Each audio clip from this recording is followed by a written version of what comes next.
Kalau jalan-jalan di kota Bandung gitu selalu ngelihat balihonya teh selalu disenyumin gitu. Asal kasep kieu siapa ya ini tuh kayaknya harus ngobrol langsung sama orangnya. Assalamualaikum Kang Dani. Waalaikumsalam. Kang Dani. Wah, Salam dulu. siap. Sampurasun. Rampe sui. Kang, kalau ngelihat di jalan-jalan kota Bandung teh ada baliho Kang Dani anu kasep gitu.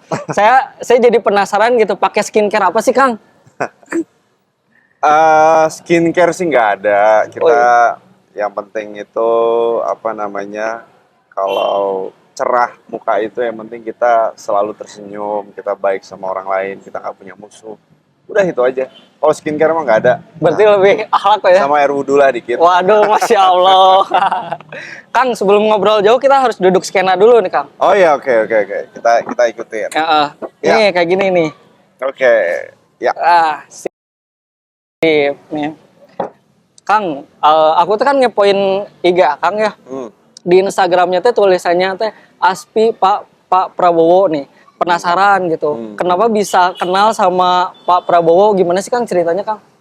Ya, dulu tahun 2000, sebenarnya saya tahun 2009 Pak, waktu Gerindra berdiri, itu saya udah gabung, ikut organisasi pemudanya, kemudian 2012 saya kebetulan ada di tim medianya Pak Prabowo dan Partai Gerindra. Setelah itu tahun 2015, pasca Pilpres 2014, saya sempat makan pagi ke rumah beliau waktu itu. Pagi. Diajak makan pagi, habis itu kita diskusi sambil makan pagi.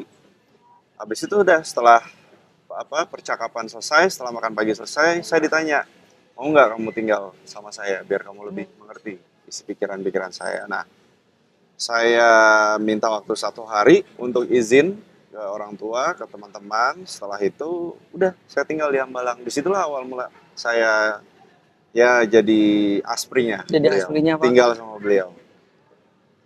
Kan Gerindra teh partai besar ya Pak, banyak nih gitu anggotanya teh nih. Dari banyaknya anggota teh, kenapa bisa Pak Prabowo teh milih Kang Dani gitu? Dia penasaran juga kan banyak nih anggotanya teh. Apakah ada kesukaan atau hobi yang sama gitu? Kalau yang kita atau yang sering kita menjadi diskusi orang-orangnya Bapak ya, orang-orang terdekat itu sebenarnya tidak ada proses khusus, tapi lebih kepada proses alamiah. Proses alamiah. Ya, jadi nggak ada kita ikut seleksi, nggak ada kita ikut tes atau apapun itu nggak ada. Jadi ya berdasarkan, karena gini, Pak Prabowo itu melihat seseorang itu dari first impression-nya, dan beliau melihat mungkin ada istilahnya apa ya, ada ya itu Chemistry lah ya, Pak. chemistry. Ada first impression-nya ya, mungkin beliau pada saat itu punya perasaan yang bagaimana, jadi ya udah saya diminta tinggal, jadi nggak ada seleksi. Bahkan ada orang yang disodorkan oleh ya mungkin salah satu rekannya Pak Prabowo ya, menawarkan anaknya untuk bisa mendampingi Pak Prabowo jadi ajudan atau sekpri gitu ya. Tapi ya beliau, karena yang tadi saya bilang prosesnya alamiah, jadinya ya udah begitu aja, kita mengalir aja. Mengalir aja Pak. Tapi ada hobi atau kesukaan yang sama nggak nih Pak? Sebenarnya kalau tadi kan ada sedikit, kira-kira ada apa? Mungkin kalau secara historis ya, historis. Jadi kakek saya itu satu angkatan dengan pamannya Pak Prabowo yang gugur. Jadi makanya ada namanya Prabowo Subianto. Nah dulu ada Kapten Subianto kalau baca sejarahnya. Nah ini satu angkatan dengan kakek saya. Kakek saya Suyut Wiryanata itu satu angkatan. Ya mungkin ada itu kalau berdasarkan histori. Tapi kalau tadi ditanya hobi ya, kita sama-sama suka olahraga. Kita sama-sama kita sama-sama punya semangat untuk memperbaiki negeri ini. Jadi mungkin ya itu aja, kita mengalir aja. Berarti sering lah ya naik kuda sama Pak Prabowo? Kuda, ya saya hobi berkuda itu ya pas dengan Pak Prabowo. Oh, ya. diajarin Kang?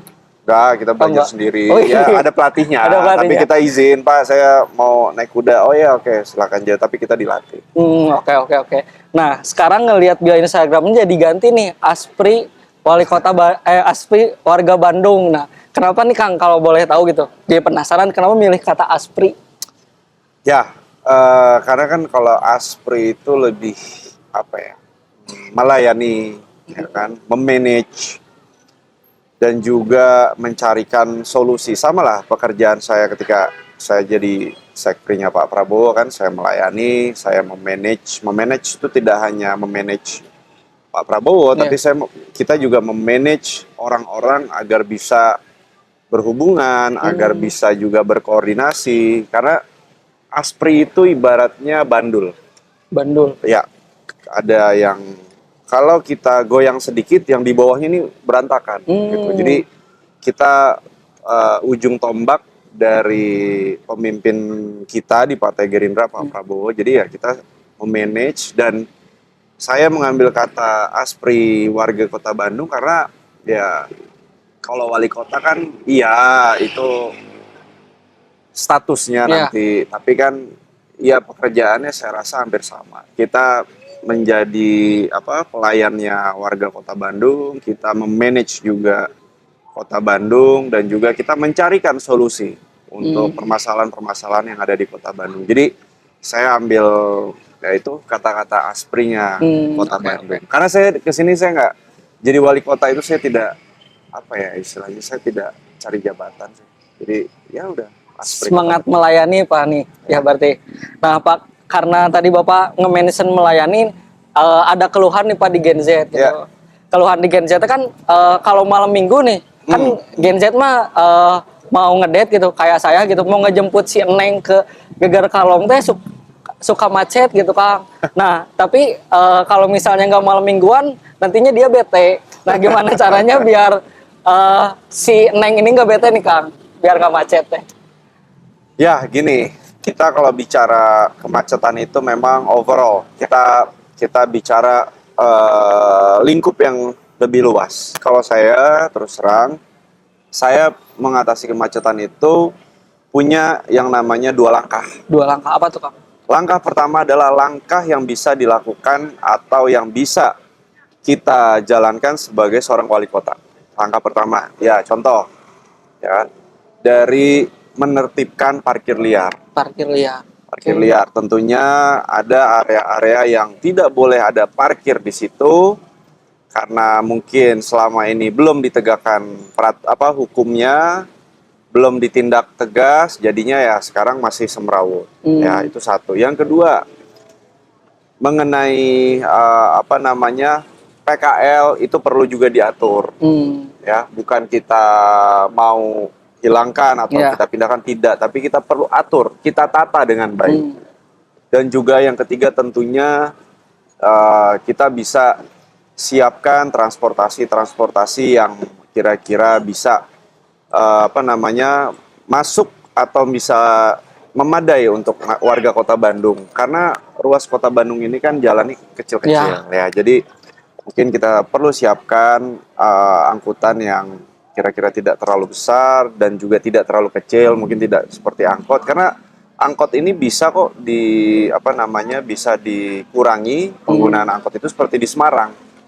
Di Semarang itu angkot sudah mulai berkurang, bahkan hampir tidak ada gitu. Tapi nanti dialihkan ke alat-alat transportasi yang tadi saya sampaikan, tidak terlalu besar dan tidak terlalu kecil, dan juga transportasi ini, alat transportasi harus bisa menyesuaikan infrastrukturnya, bukan infrastruktur menyesuaikan alat transportasinya gitu. Seperti yang kita lihat mungkin halte-halte yang dibangun mungkin tinggi, habis itu udah gitu kan, nggak ada ini koneksinya kemana gitu kan. Jadi kalau prinsip saya itu kita harus siapkan transportasi yang menyesuaikan infrastrukturnya. Dan juga bicara kemacetan tentunya tadi ya mengenai transportasi, dan juga sekarang feeder juga perlu kita kita tambah ya.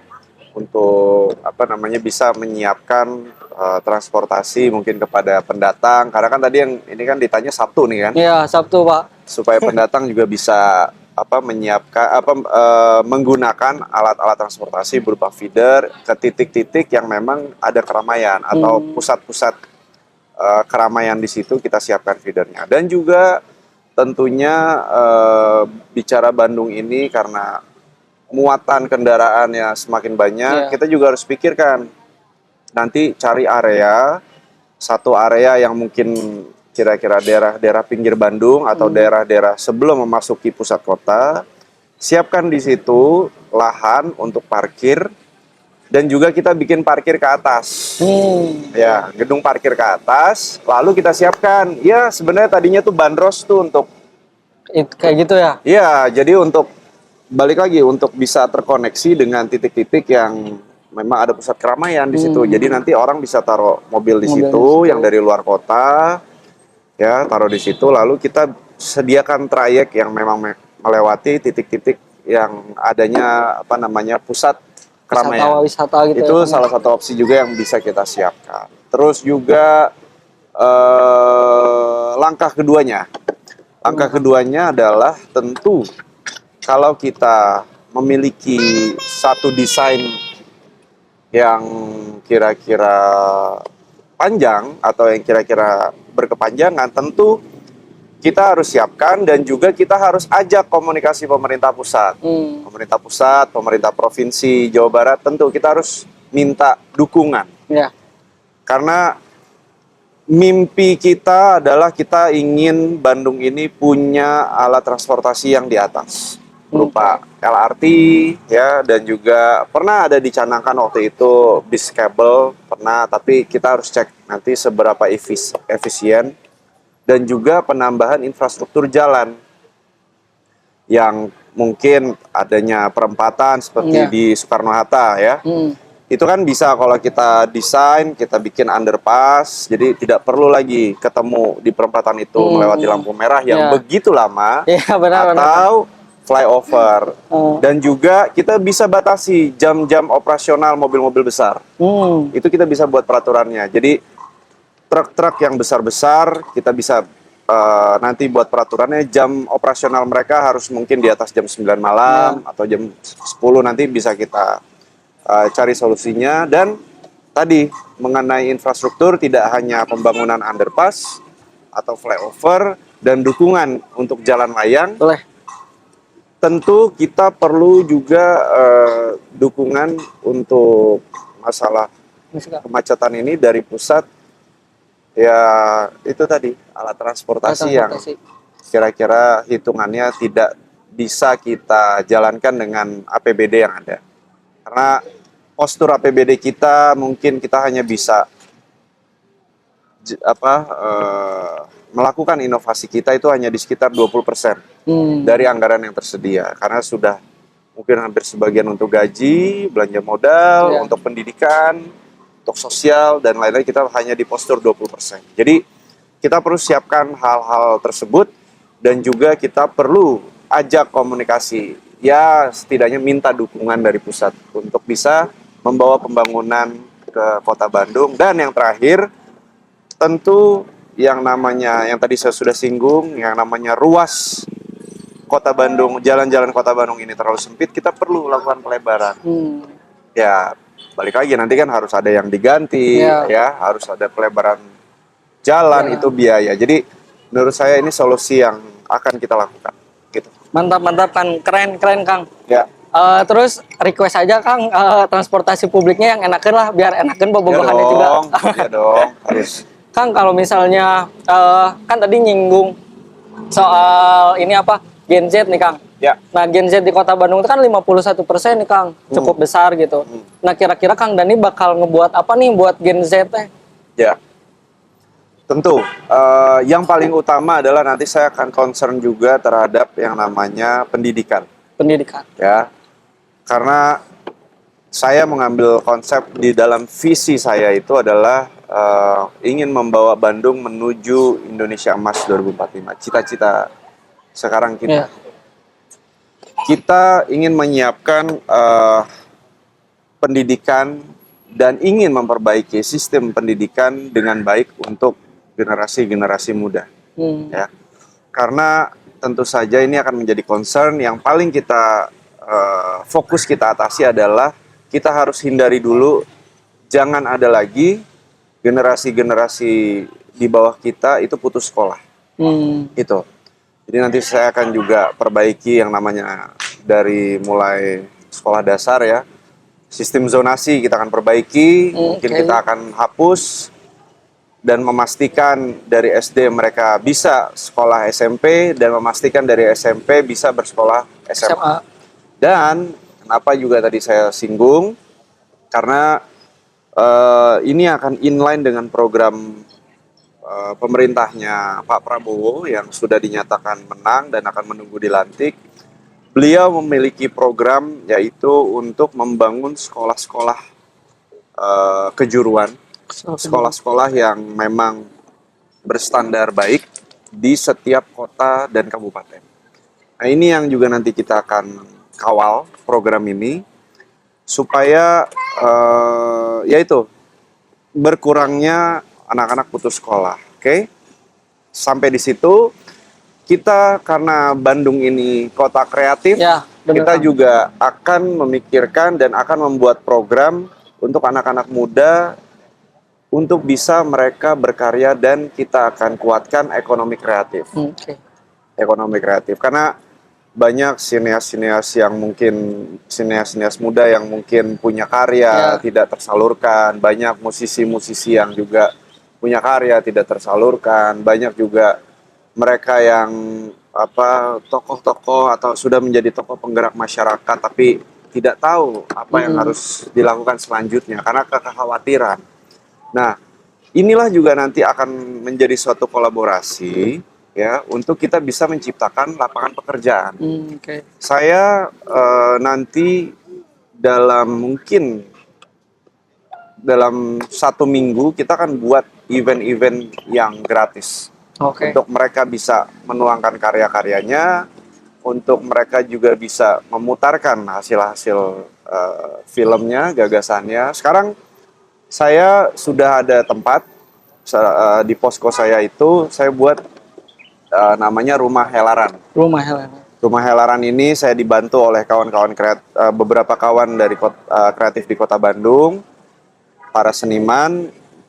Mereka bantu saya, saya juga tidak ingin membawa mereka ke politik, tapi saya mau wadahi mereka supaya mereka bisa berkarya di situ. Keren. Ya memang baru sebentar lagi akan launching, jadi nanti kita akan tampung dan ya intinya itulah kita mau melihat potensi-potensi dari anak-anak Kota Bandung ini bagaimana. Karena ketika terciptanya suatu ekosistem yang baik, ya mereka bisa kita karyakan, pasti di situ akan ada yang namanya nilai ekonominya. Ya. Benar, Kang. Disitulah kita bisa kapitalisasi untuk mereka bisa mendapatkan penghasilan. Jadi banyaklah. Dan konsepnya juga tidak hanya tertuju pada satu tempat, tapi kita juga akan melihat potensi-potensi yang mungkin di Bandung Timur ya. Mereka kan juga banyak seniman-seniman yang masih melestarikan mungkin ya kebudayaan Denjang. Itu juga perlu kita support. Kalau perlu nanti kita buat himbauan kalau ada acara nikahan di Kota Bandung harus mengajak atau melibatkan seniman-seniman atau kesenian-kesenian Kota Bandung terutama ya itu ada di acara tersebut. Dan tadi sekarang gini saya nyontek dari Spanyol. Wah gimana tuh Kang? Spanyol itu setiap minggu dia ngadain acara gratis. Jadi bikin satu event kesenian ya. Di situ gratis, tidak dipungut biaya dan turis-turis datang, mereka bisa tampil, seniman-senimannya bisa hidup dan juga satu lagi saya juga punya ide nanti yang namanya musisi saya akan klasifikasi nanti. Mereka-mereka yang mungkin sudah dengan dibilang band, mereka punya alat bagus ya, mungkin kita bisa nanti wajibkan setiap hotel untuk menampung mereka. Atau restoran menampung mereka, kasih mereka waktu untuk mereka bisa tampil, ya udah share aja bagaimana untuk membayar, dan juga mungkin yang menengah gitu ya, yang mungkin hanya bermodalkan satu alat musik dan dua alat musik, mungkin pakai kahun, mungkin pakai gitar, ya nanti kita tempatkan juga di restoran-restoran yang memang posisinya ya ada keramaian di situ, akan bina mereka dengan baik. Wah mantap, bakal jadi lautan event ya Kang ya? Iya dong, harus. Bakal jadi mau pacaran tuh Karena banyak kita nggak punya tempatnya. hiburan. Karena hiburan kita hanya itu di sini, di Kota Bandung. Benar. Mau ke Lembang jauh. Mau ke Lembang jauh, dan itu udah bukan Kota Bandung. Iya, kabupaten. Benar Kang. Kang, di Bandung teh lagi rame sarapan culture nih Kang. Sarapan culture? Iya. Apa itu? Sarapan harga murah tapi tempatnya estetik, instagramable banget lah gitu. Cocok buat update. Nah, rekomendasi sarapan culture Kang Dani nih di Kota Bandung di mana nih Kang? Saya sebenarnya paling suka itu kalau sarapan pagi itu waktu itu di mana, di Sabuga ya? Di Sabuga ya, yang kita makan pagi-pagi itu. Dan juga tapi bukan sarapan waktu itu, saya suka juga sama bacangnya Braga. Oh ya, bacang Braga. Nah, itu mantap itu Kang. Masuk surga tuh. Waduh. Terus ya kadang-kadang kalau minggu pagi ya kita nongkrong di daerah-daerah Cisangkuy, ya kadang-kadang di tempat yogurtnya. Dan juga mana lagi ya? Ya pokoknya udah keliling juga sih, kita macem-macem lah. Saya pokoknya selama hasil dari Kota Bandung pasti kita makan. Wah, mantap. Enak-enak soalnya. Nanti kalau misalnya kesempatan, Andi ajakin sama teman-teman ke Kopi Moyan, Kang. Boleh. Kopi Moyan itu tempat culture yang crowd banget. Itu ngantri terus di situ. Di situ paling rekomennya telur setengah mateng. Oh, oke. Sama bubur. Suka nggak, Kang? Suka. Oke, siap. Kang nih, ada pertanyaan nih dari beberapa followers. Iya. Ini santai kan? Boleh siap, santai dong kan? Santai Kak. Nih dari beberapa followers.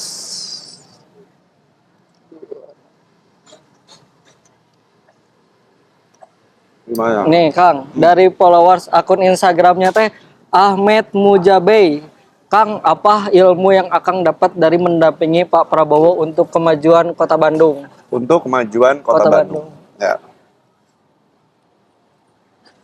Jadi gini, kalau ilmu yang didapat itu ya banyak dari beliau. Cuma memang kita harus gini, ketika saya ditugasi atau diberi tanggung jawab untuk maju ini, perintah beliau itu sebenarnya satu.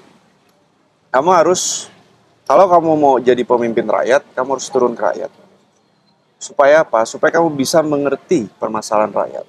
Oke, itu yang saya lakukan. Saya keliling, saya masuk gang, saya ketemu komunitas, saya berkomunikasi dengan beberapa kelompok masyarakat.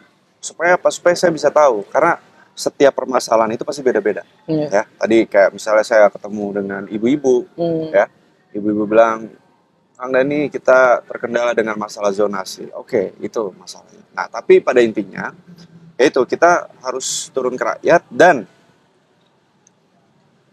salah satu juga concern saya turun di Kota Bandung ini karena Pak Prabowo ini memiliki historis yang cukup kuat di Kota Bandung. Karena beliau tentara, beliau pasti pernah mengenyam pendidikan di Kota Bandung ya. Beliau ini dulu melihat Kota Bandung yang begitu bersih, yang begitu indah ya, yang begitu sejuk. Ciri khas Paris Van Java, ciri khas Kota Kembang, itu beliau mengalami mungkin 20 tahun, 25 tahun lalu ya. Tapi sekarang kita sama-sama merasakan, kita sama-sama melihat ya, kita tidak mau menyalahkan siapapun, tapi pada intinya adalah salah satu juga pesan beliau ingin Bandung ini kembali atau bisa kembali sebagai ciri khasnya. Ciri khasnya. Kota bersih, ya, kota yang sejuk, kota yang indah. Itu pesan beliau. Jadi PR ini buat saya akan menjadi program-program yang akan saya lakukan untuk bisa mengembalikan itu ciri khas Kota Bandung. Karena saya cerita sedikit. Tahun lalu Pak Prabowo itu datang ke Kota Bandung, beliau melihat karena waktu itu kita mau terima Perdana Menterinya Malaysia.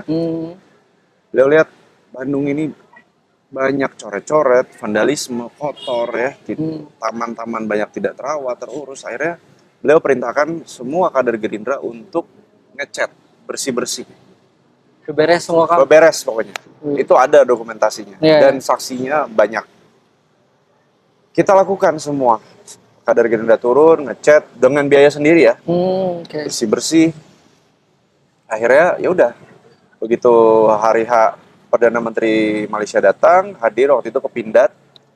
Beliau muji, wah kok Kota Bandung tuh bagus ya, bersih ya gitu. Ya mungkin tidak semua kita bersih, tapi mungkin area yang dilewati kita sudah percantik gitu. Jadi concern Pak Prabowo ini sungguh besar untuk dan sungguh luar biasa untuk Kota Bandung dan untuk Jawa Barat lah, karena beliau berkali-kali ikut pemilihan presiden, beliau selalu dipercaya oleh rakyat Jawa Barat, kan selalu menang. Gitu. Jadi kecintaan beliau terhadap Jawa Barat, terutama Kota Bandung, sangat luar biasa. Gitu. Pertanyaan kedua nih Kang. Ya. Pertanyaan kedua dari Kiam, cenah, Bang, tolong banyakin lampu di jalan, Bandung gelap banget, jadi nggak bisa ngelihat cantiknya doi di spion, cenah. Nggak bisa ngelihat kabogoh, cenah, pacar Kang. Gara-gara gelap Bandung.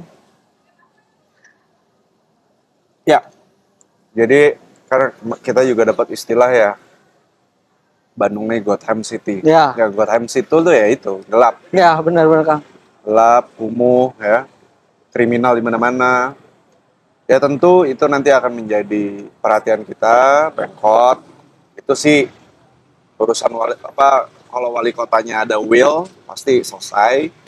Dan tentu juga ini berhubungan dengan kriminalitas, ya kita akan nanti bekerja sama dengan Polri, dengan polisi untuk bisa memperkuat lagi, menambah lagi satgas-satgasnya di lapangan supaya bisa menciptakan rasa aman untuk warga Kota Bandung, tidak perlu khawatir, tidak perlu takut begal.